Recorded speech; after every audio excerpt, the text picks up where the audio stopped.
Hello,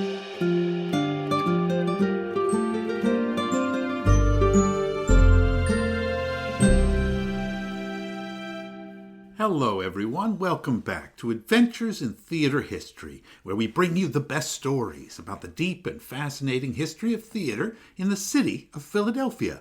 I'm your host, Peter Schmitz. We are pleased to bring you an interview with Joe Canuso, a longtime Philadelphia actor, director, and producer, and the founder of Theatre Exile, that vibrant, small South Philadelphia theater company specializing in staging exciting modern American plays, whose origins go back 3 decades and more, and whose history we will discuss during our conversation. I conducted this interview with Joe Canuso in the first week of June 2025. As we were preparing to have our Zoom session together, we received the sad news that Joe's good friend, the great Philly actor Tom McCarthy, had died at the age of 88 after a long illness. I talked to Joe about Tom's passing during the interview, and we would like to dedicate this episode to Tom's memory.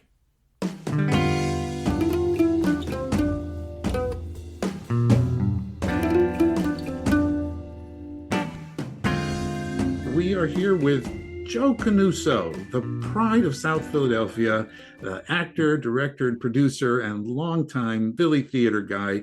Joe, welcome to Adventures in Theater History. Thanks for having me, Peter. It's quite an honor. Well, you are a friend of the podcast. You're an official FOP. And again, I'm very grateful for your support of the podcast. And you've been a really wonderful resource for me at times when I needed advice and correction. So I appreciate what you've been doing for me over the years. And I'm so pleased to have you on the podcast. Well, it's great to read your book, too, because I think somebody needed to do it. And I'm glad you did. Well, thank you. And I hope there's more of that to come. But let's talk about you. So you grew up in South Philadelphia, is that right? I did. I grew up in South Philadelphia, went to St. Joe's Prep, went to St. Joe's College, and then later went to Villanova University. What was your family life, though? Was it involved in the theater at all? No, not at all. My mom was very much into opera. She was really part of the opera club in Philadelphia. She would go all the time, and she would play opera all the time in the house. So I got an early taste of opera. Hated it while I was a kid, and then later learned to love it. So right. Well, there were local Philadelphia opera companies that were very popular, especially in the Italian American community. That was a big deal. Yeah. So that was you. What about your dad? Was he just no? My dad was a businessman. He ran a plumbing supply business in South Philadelphia. I worked there, as a kid in the summer times, and then when he had a brain tumor, I was a teacher at the time. I quit my job and I had to come in and take over the business for a while and get it back on its feet, and then wound up selling it. So I was able to get back into theater again. Yeah. You went to St. Joe's Prep, the famous Catholic high school in North Philadelphia. Yeah. And then that fed right into St. Joseph University. And then at some point, I believe I've read that you were a senior when suddenly you found theater, or a theater found you. What's that story? That was very serendipitous. I had no intention of going into theater. I was actually wanted to be a teacher. I was studying education at the time. And I had one last class that I had to fit into my schedule in order to graduate. And there was this class called Educational Theater. I was like, okay, whatever. It was taught by this man named Brother Rick Curry. I don't know if many people talk about him or know about him, but he was... No, I haven't heard of Brother Rick at all. He was one of the most brilliant men I've ever met in my life. He was born with one arm, and he went on later to start the National Theater for the Handicapped in New York. And a lot of the students that came out of there, handicapped students that came out of there, were his students. He was just a brilliant man. And I loved his class. He loved me. And he said, listen, I think you should continue doing theater when you graduate. And I was like, no. So had you done scenes in this class? We did all kinds of stuff in his class. A lot of physical stuff. I was like, well, if this guy can do it, I could do it. Right. If he can do it with one arm, I can do it with two. Yeah. Yeah, he was very inspiring. And then he kind of took me under his wing and said, listen, I think you should go to Villanova for grad school, because I just graduated from there. Bob Headley is a good friend of mine. I will put in a good word for you. And he just kept bugging me. He kept hounding me until he wore me down. And I wound up going to Villanova, and I'm so glad I did, because that kind of set me on a different path. When you say you're going to Villanova, you went there as an acting student, grad student, yeah. Grad student, okay. Yeah. So what was that? Were you working with Bob Headley? I worked with Bob. Bob became a mentor for me. He was really great. I was in a couple shows that he directed. Jim Christie was my directing coach and teacher. Irene Baird was the acting coach there. She kind of gave me an idea of what acting was all about. David Rabe was there Right. teaching playwright. It was a great time to be at Villanova. And what plays were you involved in? What productions do you remember? I could tell you one pretty funny. David was at the time was doing In the Boom Boom Room Right. at Villanova. Carla Belver was in it, and she was brilliant in it. I wanted to be in it. I didn't get cast in it. I got cast instead in David Rabe's brother-in-law wrote a play. His brother-in-law's name was John Cochran, and he wrote a play called the Punch and Judy play. It was an updated Punch and Judy play, and I played Baby Randall in a crib. And he had a close tie with Joe Papp at the time, of course, because Papp had produced his Sticks and Bones and Pavel Hummel. And so he convinced Joe Papp to take a look at this play, to come and see this play as a favor to him. Something happened where Joe Papp couldn't come down, so we were going to truck the entire play up to New York and do it at the Public Theater. And so I eventually made my New York debut at the Public in a diaper. Oh. I was playing Baby Randall in the diaper. Wow. Well, there's so many Uh, stories from that time which involve Joe Papp. It's something about yeah, Joe Papp in the early 70s in Philadelphia theater.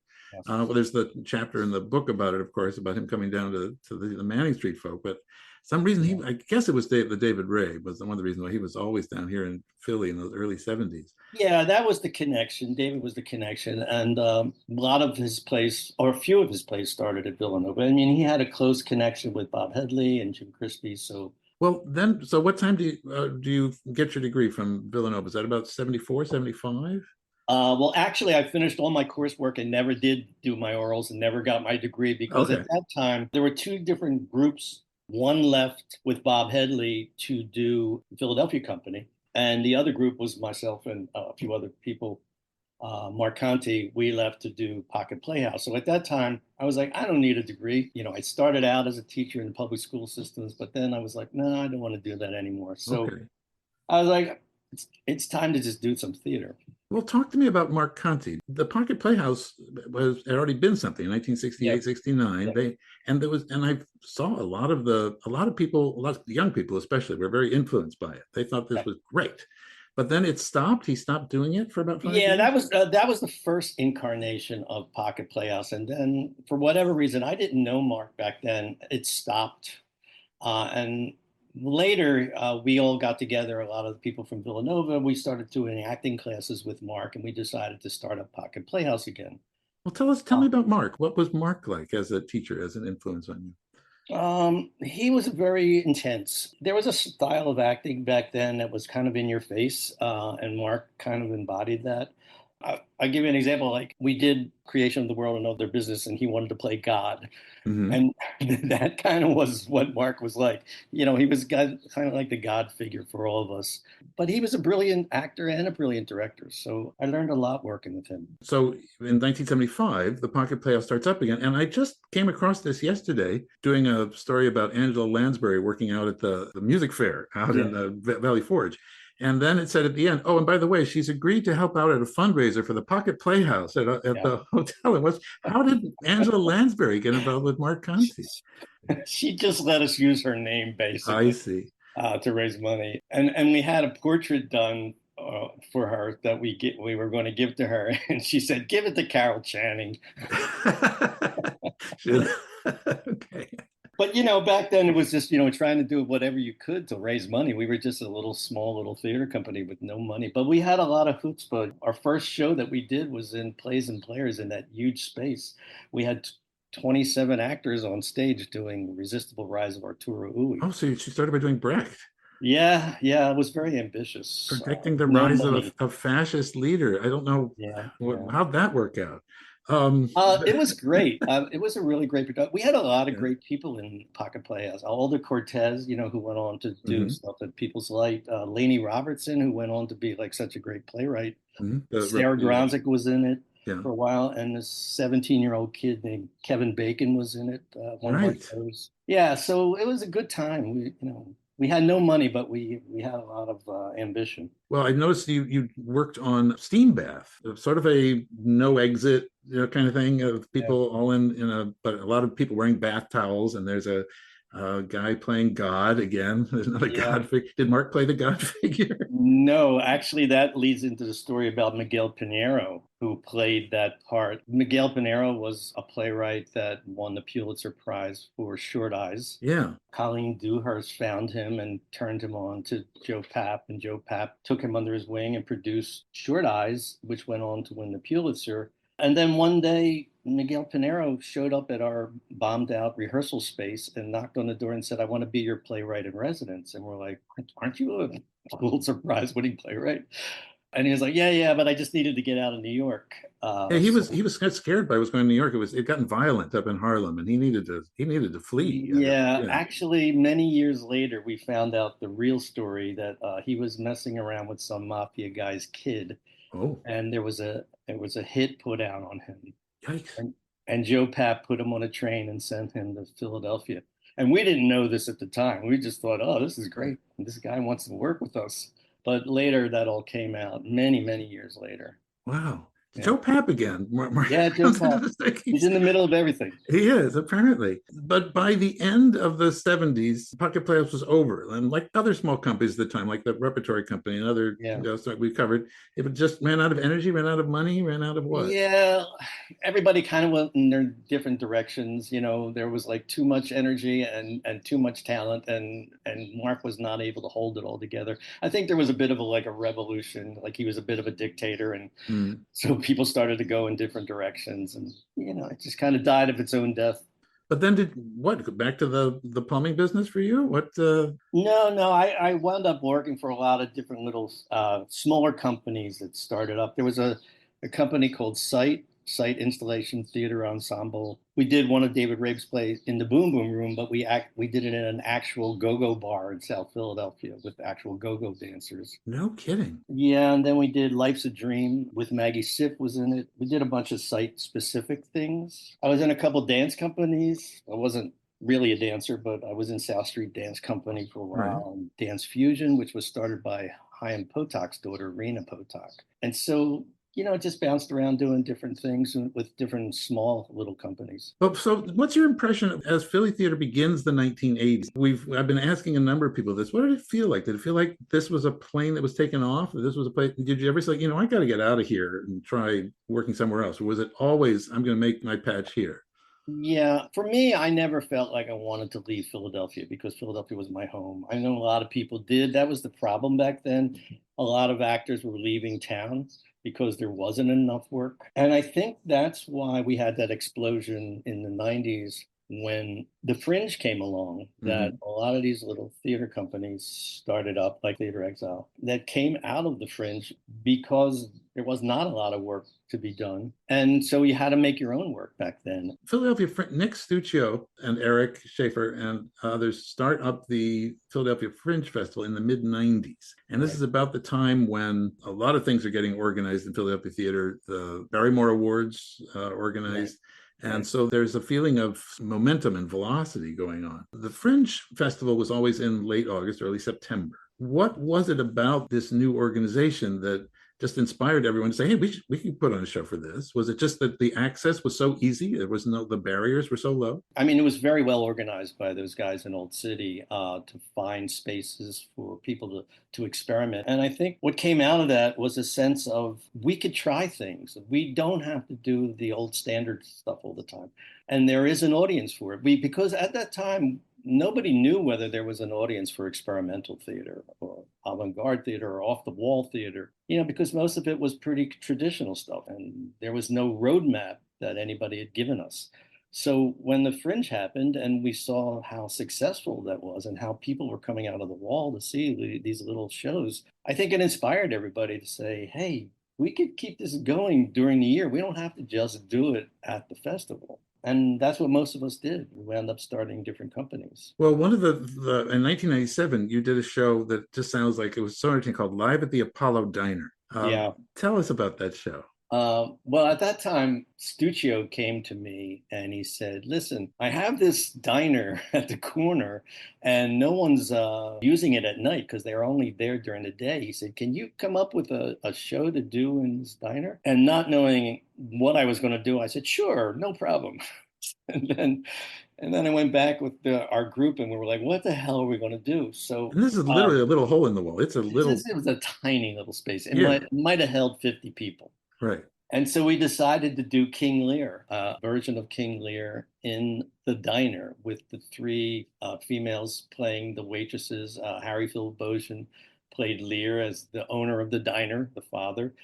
Lumia played the fool, and was John Lumia and was the short order cook. David Disbrow was the bastard son, and we just put this together. So were you using Shakespeare's lines, or were you rewriting and using the It basic was a plot? mishmash of Oh, different things. okay. We added our own music. We threw in some Shakespeare lines, and it was a huge hit. It was a phenomenon. Well, when you say a hit, it sounds like the cast would take up almost all the room in the diner to That's the begin with. problem.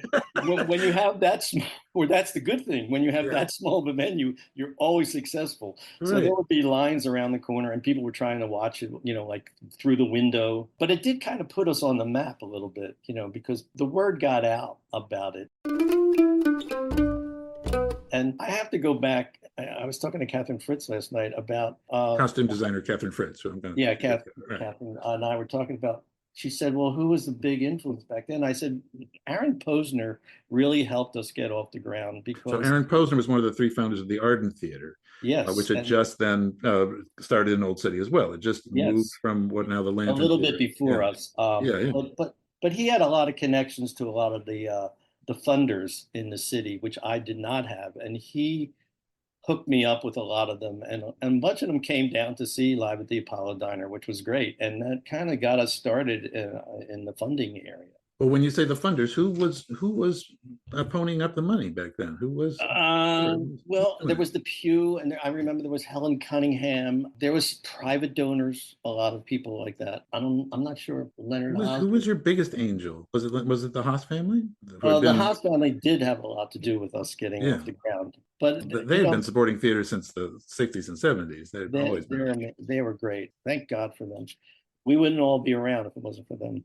But tell me some of the actors you were working with back then. You've mentioned many of them: John Lumia, Harry Yeah. Philibosian, and also Frank X. Frank, you had a play called the Frank and Harry Plays with Yeah. Harry Philibosian and Frank X. Tell our audience about those two guys. Those two are really amazing actors because they brought a different sensibility to the role. Harry was kind of the rough-hewn, middle-class guy, and Frank was the more sophisticated, delicate, educated intellectual, and so the two of them on stage together were like just was magical somehow. The combination of these two And they're very personalities, different physically. I should mention for our listeners, Harry physically, Philibosian is an Armenian American guy, a big, broad, yeah, heavy set, and Frank X is African American and very thin and very elegant. He's got yes, that very large, yes. expressive eyes and those delicate fingers and that lovely, lovely,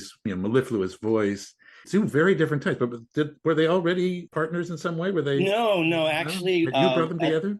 that time when we were working with a lot of local playwrights, that was kind of the mission for me starting out. And there was a playwright named Joseph Sorrentino, and he wrote a play for the two of them called Death and Taxes, where Harry played an accountant and Frank played an actor who comes to him every year to do his taxes. And throughout the scene, Harry keeps getting a phone call and answering the phone and saying, "Yeah, well, I have a gun too, so come on over here."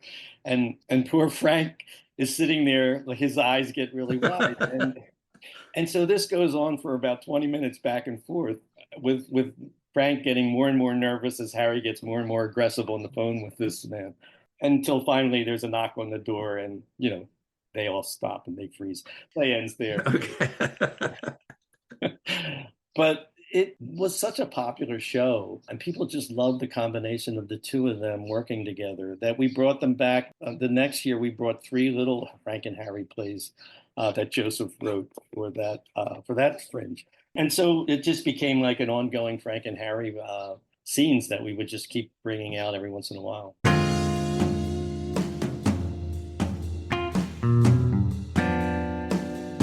But so when do you get the idea to say, okay, let's make this a permanent thing. Let's form a theater company and let's keep doing this. Let's get funders. Let's start the nonprofit. Let's get on that nonprofit train. Actually, I have to thank my wife, Trish Kelly, for that, because at that time I was pretty much of the idea that like, I'll just do shows from show to show, and I don't really want to have a subscription, and I don't want to have a board, and I don't want to do fundraising all the time. But she kind of, showed me the way and said, listen, if you really want to do this, you're going to have to like get organized and start, get your 501c3 and really make a push. And so I had to make a big decision at the time, because actually that's not where my head was. But we did take that next step, and I'm glad we did, because we then became a more established theater company. But at the time, I was just happy to do show to show, whatever like moved me at the time. But you came up with the name Theatre Exile. Was that your idea? Yeah. What's the exile part? That was a little bit of a chutzpah too, or overconfidence or whatever you want to call it. It was just this idea that we were going to be outside the gates, rattling the gates, of mainstream theater. But you were down, you ended up in this old converted garage, not the first converted garage in Philly Theater, but South Philly space that was repurposed right on the corner. Well, that was later. That was later? Where'd you start? Yeah, well, we started in my basement. My wife and I, she did all the management stuff and the administrative stuff. And in the basement of your house? You have a row house there? I had a row house on yeah. 2nd and Fitzwater Street. Okay. And across from the street was an old Polish social club, which we used for a couple shows, and we also used for our cabaret fundraisers. And so we actually did Belmont Avenue Social Club, which was a Bruce Graham play, in the social club, and that was another site-specific thing that we did. There was a pool table there was a bar, there was a bathroom, there was everything that was in the play was in the social club. So that was a big hit for us, and that kind of put us on the map. Well, Bruce Graham becomes someone you work with a lot, and Bruce had started with the Philadelphia Festival for New Plays, right, with Carol Rockamora, but now he's writing regularly for a lot of companies. Did he work a lot with Theatre Exile? Yeah, we go way back, he and I, to Villanova days. I knew him from Villanova, and we did a lot of his plays, and we commissioned him to do a bunch of plays too. I mean, he wrote The Philly Fan, he wrote Rizzo, he wrote Any Given Monday, a bunch of plays that he wrote for our company. But often them themed with either sports or politics or, that was sort of his tranche. Belmont Avenue Social Club was a political play. Tell us about it. It was about backroom politics, and it was about the young Turk who wants to take over from the older guy, which Harry played the older guy, and John Lumet played the younger Turk. And we even got, what was his name? Jimmy Tyoon to come in and give us like pointers. Jimmy was a city councilman who wound up going to prison for some of the backroom politics that he in Philadelphia. Unheard of. What? Yes, yeah. He ran a restaurant called the Middle East back then. Mm-hmm. And he wound up prison. But when he got out of prison, he wrote a book, and we got him to come in and talk to the actors about, what all those backroom politics scenes. And was he kind of enjoying that? Was he kind of like, he was like one of those gangsters that likes talking to actors who are working on monster movies? Yeah. Yeah. So the actors got a little insight into the real backroom politics. How Philadelphia politics, I guess, like Chicago or New York, is very specific. How things run. So sure. It was an eye-opener to listen to him talk. All right. So you literally knew a guy who knew a guy, and he exactly. came and gave you the good skinny. So let's talk about the play you mentioned very briefly. And this is a famous play. And I saw Bruce do it at the Hedgerow by himself just a few years ago, The Philly Fan. Yes. But it was not written for Bruce to do himself. He wrote it specifically for one actor who I'd like to have you talk about again. That's a guy named Tom McCarthy. Yes, sir! Jay, what do you think I'm pulling at? It's Tom Brady, Patriots quarterback. Yeah, I know it's just the news. I'm not blind, You never booed the news? Yeah, well, you're in Philly now, pal. It's kind of like a reflex. Yeah, Tom actually had the idea for this play about at the time, Philadelphia was the town of losers. And so we wanted to write a play about in this. terms of sports, right? In All terms the of sports sports, teams. No, you don't talk about yourself. You're talking about the Phillies, the Eagles, the Flyers, the 76ers. This was before we started winning. He wanted to do a play about this guy who's, an avid Philadelphia sports fan, but it's been through all the ups and mostly of the downs. Franklin Field, 1960, the day after Christmas. Oh, I had a hangover the size of the Liberty Bell. Oh, hey, you ought to see that while you're here. Huh? Yeah, I don't blame you. It's not much, It's just, a bell cracks me up. Hey, what are the two things people think about Philly? Cheesesteaks and that thing. A roll full of fat and a busted bell. Jeez, that doesn't sum up Philly, man. And so he came to Bruce Graham and he said, I got this idea, can you write it? And so that's when Bruce wrote the story for Tom. And then they came to me and they asked me, would you like to direct this? And so that's how the three of us all got together. Well, tell us a little bit more about Tom, because Tom really is sort of in there at the beginning. He was studying acting at the Hedgerow Theatre back in the 60s. Yeah. And he's really one of the city's first professional actors. The guy said, I'm going to make this my life. And he managed to have a whole life and raise a family. And I mean, he would do things like be the host of quiz shows, and he would do industrial work, and he would do anything that he was asked to do, but always with a sense of just openness and friendliness and humor and dedication to his craft in a way that just allowed him to sort of plow a path that was a little broader than everybody else's. And everybody wanted to work with Tom. Where did you first met Tom? Yeah, Tom was the standard bearer. We all followed in his lead. As you said, he was one of the first working actors who stayed in Philadelphia. So when he and I started working together on The Philly Fan, that was back in about 2004. Mm-hmm. And we wound up doing it for many, many years and many, many venues. So he and I just spent so much time together. He was like an older brother, or just like just a really close friend, that I just had the pleasure of watching him perform every night. You know something, till the Flyers came to town, we didn't even know what the hell hockey was. Yeah, so me, Mook, and Bobby, we'd take a walk down the Spectrum just to check this game out, right? Holy Christ, I can't pronounce half these names.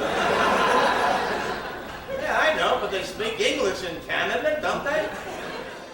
Well, tell us about the play that Bruce wrote. What form did it take? What was the story of Philly? It was a one-man show. It was just Tom. It's this guy sitting in a bar by himself having a drink. There's other people in the bar, but you don't see anybody else. He's the only one on stage. And he starts talking to this man who's down the other end of the bar, and he finds out that this guy is from Dallas.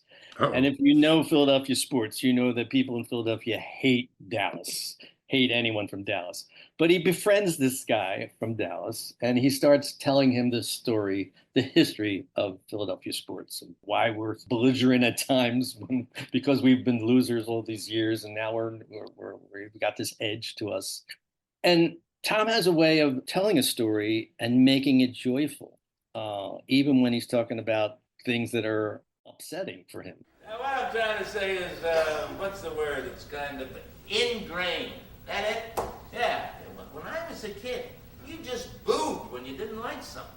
Now, say what you will about us. You always know where we stand. He brought so much joy onto the stage. And his joy, he would give that joy to the audience as a gift. And I had never been around many people who had that particular gift. There was an actress called Jolene Ringel who worked in Philadelphia. Yes, I hear so much about her, because she passed away just as I was arriving in town. She got sick and died. He also had this unique gift of just bringing so much joy onto the stage and then giving it to the audience. And because of that, they could do no wrong. That no matter what they did on stage, people embraced it because they were given this very unique gift.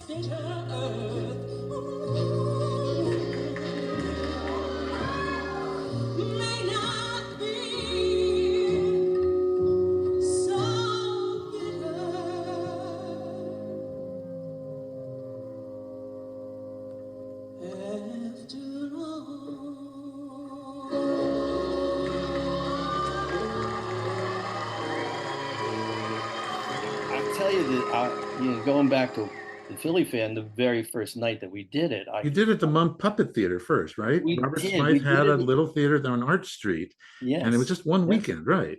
Yes. Yeah. Yes. And we had no idea what the response was going to be. So, as you know, when you're doing a Fringe Festival, they make you do all your tech in one day, then you do a run through, and then you do the show. So They'll it's run the a box lot. office for you. That's the deal. Yeah. Yeah, it's a lot for an actor who's Right. the only one on stage, let alone a 65-year-old man who has all these lines to learn and is doing it for the first time.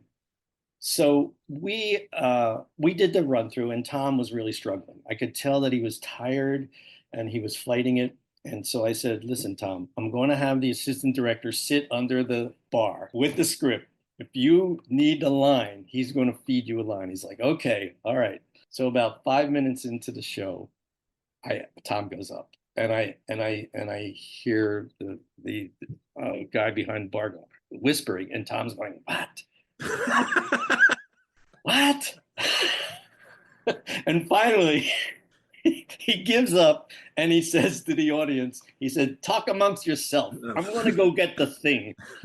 And he goes behind the bar. And of course, we had a rear projection at the time because it was a small space. And all of a sudden, you saw Tom's really big head, the shadow of his head, come up on the projector.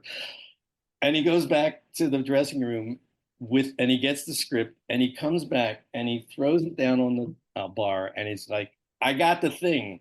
And the audience went nuts. I mean, they were sort of laughing and cheering and That's theater, isn't it? We'll root for somebody that's really trying to bring you the moment. As long as you admit the truth of the moment, they're like, "Yes, and we were there to help you make it happen." Yes, People root especially for Tom, you. because he could do no wrong, and he just like thinks that he has that privilege that, well, I don't know it, but I'm going to go get this script. Well, he never looked at that script the rest of the night. Wow.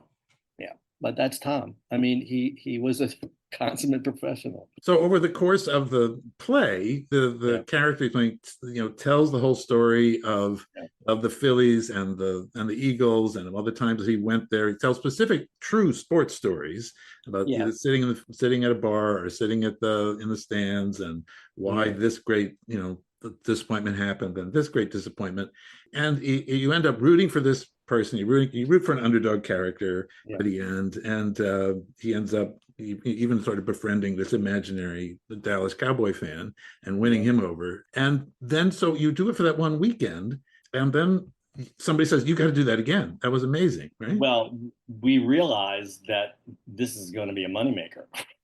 The people are just going to come out of the woodwork, and they did come out, dressed in their regalia and their swag. Right, so people who don't usually come to the theater, they would come to see the show because it's about sports, and they go, "I know sports. I know all these stories." And if you know this, if they're going to tell the story I want to hear, people already have the buy-in, right? Well, we wound up doing it at Christ Church right after it. We, Theatre Exile produced it, and we ran it for like 6 weeks, and we were sold out every night. And it just became a phenomenon after a while. You did it. He also did it at the Arden Theater. He does it out at People's Light we did it and at the Company. Arden. We rented their space there. Yeah. We did it out in Media Theater. We Act Two. It's been Atlantic almost, City. Wow. Yes. It had a life of its own. Yeah. And I got to watch Tom all the time, and he never took a night off. That guy. He just loved doing it. I think.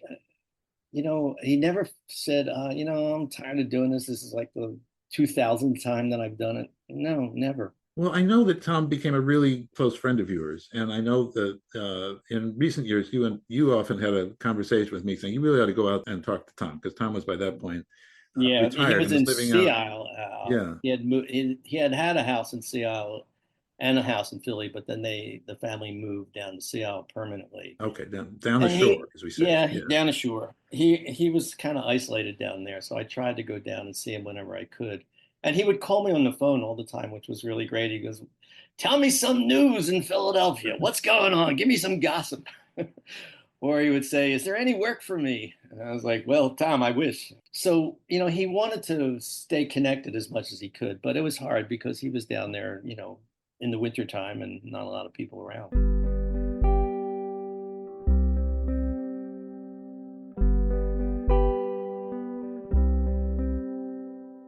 But by that time, he had piled up such a huge body of work. He had done Willy Loman at the Arden. He had done, various Arthur Miller plays. He had done plays at the Hedgerow and at the Philadelphia Theatre Company and everywhere. And everyone knew him and everyone loved him. So his recent passing, we're talking now in the same week that we've lost Tom, who first his wife, Barbara, passed away.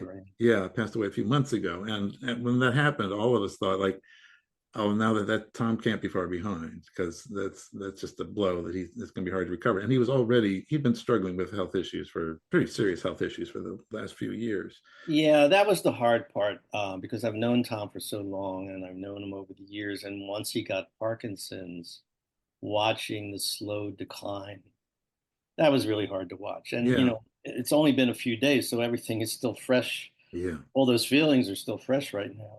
Luckily, his son, Tommy Jr., called me the night before and told me that, it was imminent. Tom was very close to passing. And I'm so glad that he told me that, because I didn't want to find out about it on Facebook or something. So when the news broke, I knew what was coming, but it's still hard when you hear it. I know. I can see it. I can see it on your face. I'm looking at you over Zoom. We're talking over Zoom, and I can see it still hitting you. And so my condolences for the loss of your dear friend. Yeah, it's very fresh. Yeah. But so you say that it was a money spinner. Was Theatre Exile able to use the financial take from that show? We eventually started producing it, and we produced it whenever we could, and it became sort of like our Christmas Carol, or our Nutcracker. Right. We would bring it back every year, and people would come out and see it. And once Tom wasn't able to do it anymore, Graham came to me and he said, "Hey, what if we do it out at Hedgerow and I play Tom's role?" I was like, "Great." And so over the years, we had updated the Philly fan, because eventually the Eagles do win the Super Bowl, and then you've got to change the ending. First of all, in 2008, the Phillies won. Oh, that's right. And so that changed everything. So in 2008, Graham and I got together and with Tom, we were like, what are we going to do? How are we going to change the ending now? And so we decided to go down to the Phillies parade, the championship parade, and put Tom in the parade and film Tom following the parade.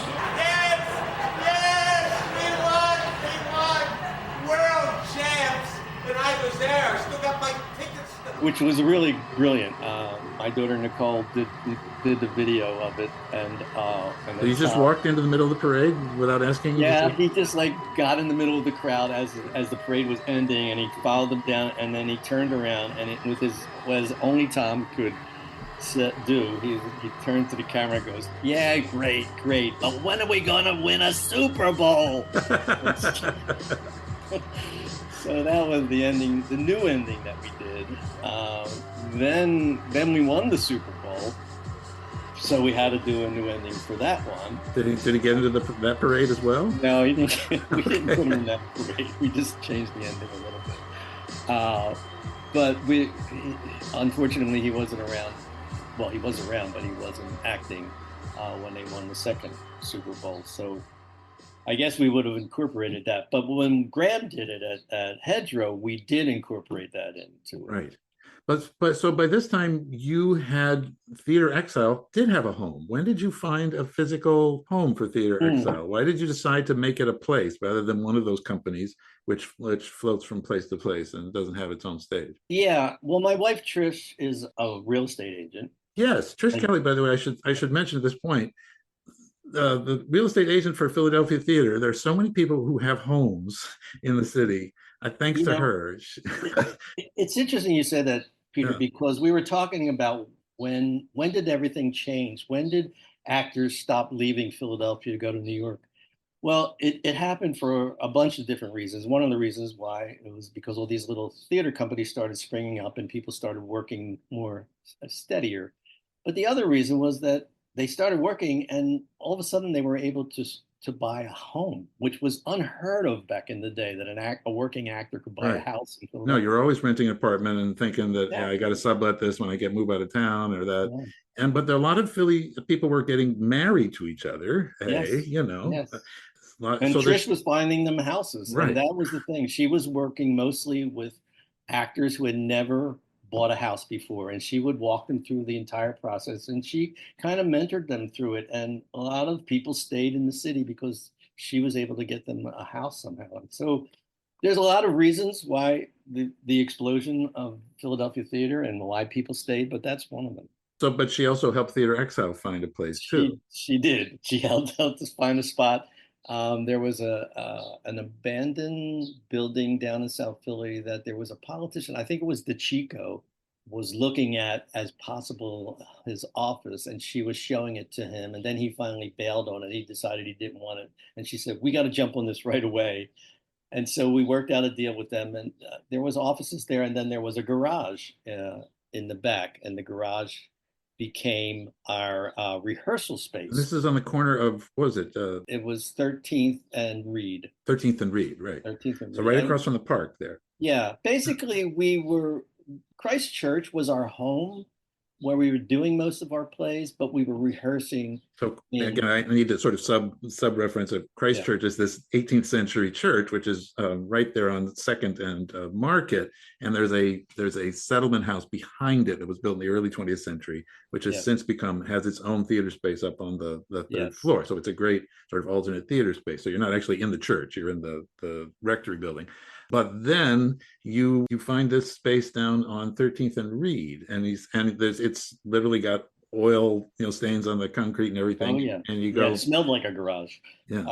Uh, so like I said, we were just using it mostly for rehearsals. And then I think the first thing we actually did in there was another Graham play that he had just written called North of the Boulevard.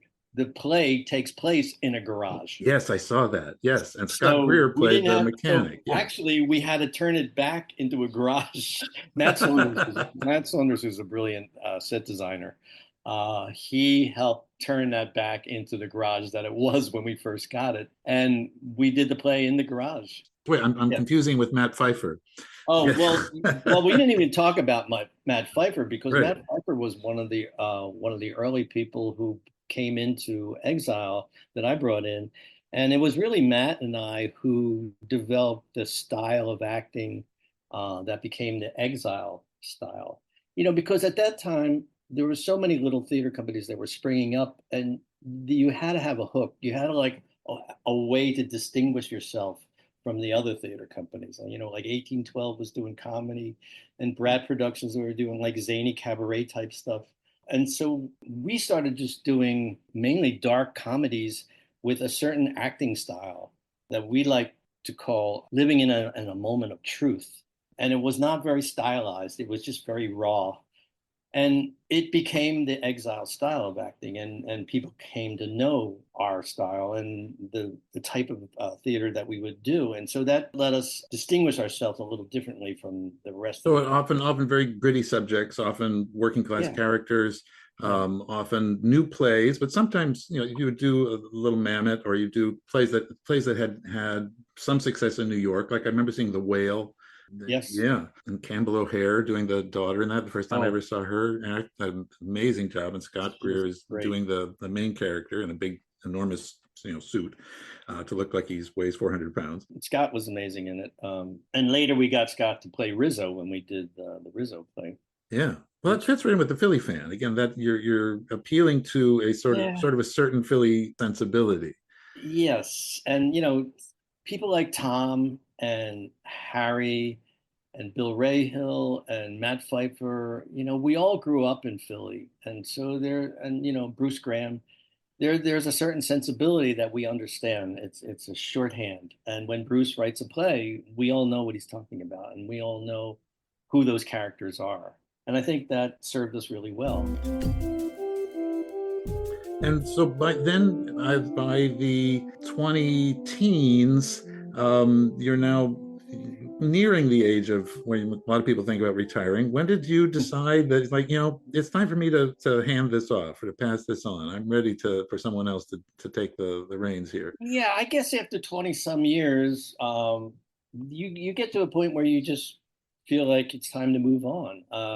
Doing the administrative stuff and being involved in fundraising, which I loved to do when I was doing it, and I loved being with people and talking to donors. But after a while, you just want to move on to doing something else. So that's when Ray Didinger and I started doing the Tommy and Me on our own. I broke off, and then he and I started our own production company, and we started doing Tommy and Me all over the place. Well, tell us a little bit about Tommy and Me. What is that? Because I had done the Philly fan, I had never intended to do sports shows. This just kind of happened by circumstance. But I was doing the Philly fan, and Ray Didinger, who is a very well-known sports writer in town, is actually in the Hall of Fame as a sports writer. And he was one of my heroes growing up as a writer. He came to me and he said, "Hey, listen, I got this story that I'm writing." He said, "I don't think it's a novel, but I don't know if it's a play or not." He said, "Will you take a look at it and tell me what you think?" So I read this story about his relationship with this ex Philadelphia Eagle football player, how he was a little kid.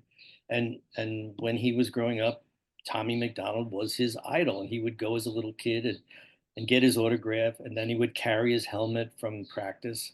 And it became this story about these two guys. And later, when Ray grew up and became a sports writer, he helped Tommy McDonald get into the Hall of Fame. Well, turns out that he had never told Tommy McDonald that he was that little kid back in the day that used to carry his helmet. And so it's a sweet little story about these two guys who love each other, and it's about how they bonded over the years and how one helped the other one find his dream. And it just hit a nerve with people. And I think, for whatever reason, what was going on in the world, people needed a pretty straightforward, honest story like that. Yeah. And, you probably know, living in Philadelphia, Philadelphians don't take the bullshit very well. They do know, not. They call you on it right away. They know when you're bullshitting them, or when you're like trying to, pull something over on them. And so this was an honest story written by a guy who really cared about this guy. And I would get guys who would come in and they were not theater people, and they would go to me, "This is a love story," and they were so moved by the story of these two guys who helped each other. And so because of that, we've still been doing it. Actually, this October, we're doing it out of People's Light again. Wow. Well, by this time, your daughter Nicole has become a performer and has her own dance company. She's a wonderful, innovative choreographer. She's so great at doing amazing projects, often in the Fringe as well. Often the most fascinating thing going on at the Fringe is whatever Nicole is creating in some found space somewhere. And I know you were just visiting her. She's in Italy right now.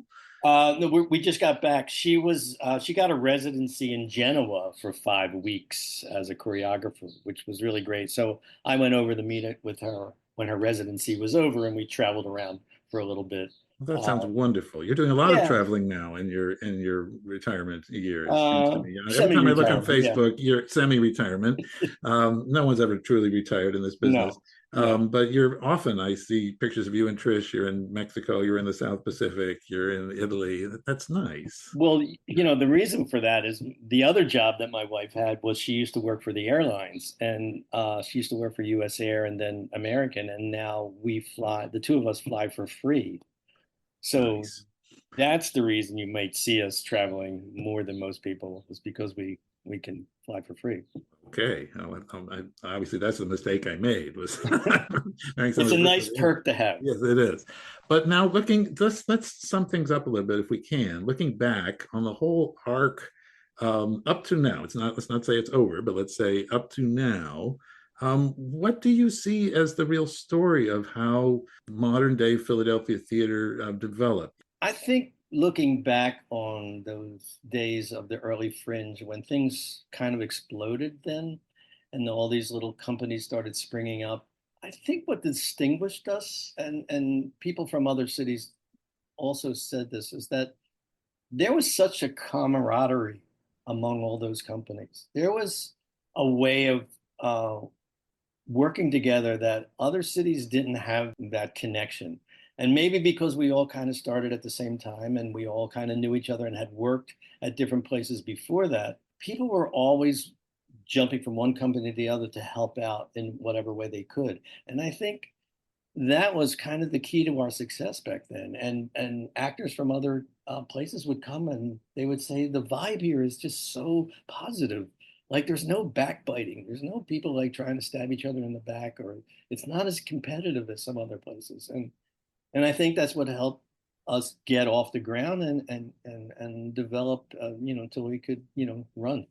Oh, that's fantastic, Joe. Thank you so much for telling us your story, and for being a friend of the podcast, and for being with us here today on Adventures in Theater History. Well, thank you. That was fun.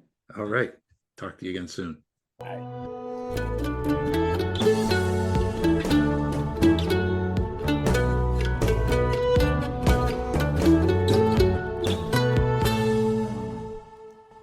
And that's our show for today. I thank Joe Canuso once again, and I thank the Bristol Riverside Theatre and People's Light and Theatre in Malvern for freely sharing promo videos of the Bruce Graham play, The Philly Fan, from which we took sound clips of Tom McCarthy's voice.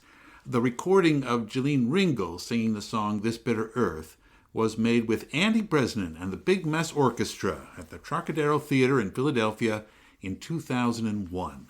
The entire performance can be found on YouTube. Check it out. It's really amazing. I'll put a link in the show notes. Let me also say that we should have stressed during the interview that Theatre Exile is still an ongoing operation. In fact, it is one of the most consistently exciting small theater companies in Philadelphia. It's still on the corner of 13th and Reed Street, although the original converted garage building that Joe and I talked about was replaced several years ago with a completely new structure, and due to some truly visionary work by the owners and architects, Theatre Exile was able to remain at their South Philly location and has a great new black box theater space constructed especially for it in the basement level. Theatre Exile is now led by producing artistic director Deborah Block, and the director of operations is Darnell Radford. Matt Pfeiffer remains as an artist in residence. If you've been enjoying this season of the podcast where we're talking about the development of modern Philadelphia theater, or have any thoughts or suggestions or compliments, we love compliments, drop us an email, why don't you, at aithpodcast@gmail.com. We'd love to hear from you. And if you want to support the show, go to www.patreon.com/AITHpodcast. There will be additional images and information, as always, in the episode blog on our website, www.aithpodcast.com. Or, as you know, a free and easy way to support us is to leave a review about the show on our website or on any app that you use to listen to the show. Of course, you can review and follow us on Facebook or Instagram or even Blue Sky, all places where we post new information about Philadelphia theater history almost every single day. So, this is your self-appointed Philly theater history maven, Peter Schmitz, signing off. The sound editing and engineering for this episode were all done by my humble self, right here in the control room of our glittering golden sound studio in our world headquarters, high atop the tower of theater history. Our original theme music and transition music is by Christopher Mark Colucci. Additional background music for this episode, and in previous episodes, by the way, is courtesy of Epidemic Sound. Thanks to all of you for listening to the show today and for coming along on another adventure in theater history, Philadelphia.